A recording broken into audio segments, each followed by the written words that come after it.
Handa ang Catholic group na Couples for Christ na ipabasura sa pamamagitan ng People's Initiative ang Absolute Divorce Bill sakaling maging ganap itong batas. Ayon kay Father Joel Hason, na spiritual advisor ng Couples for Christ, hindi solusyon ang divorce bill dahil pinapayagan naman ng simbahan ang legal separation bagamat hindi na maaaring ikasal sa iba ang dating mag-asawa. Naniniwala rin ang CFC na kung walang divorce ay mas magiging maingat ang mga tao sa pagpili ng mapapangasawa.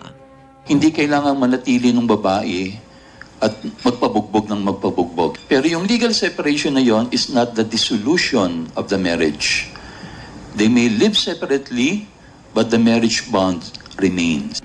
Sinabi naman ni Albay Representative Ed Selagman, principal author ng Absolute Divorce Bill, may canonical divorce din naman ang simbahang Katolika.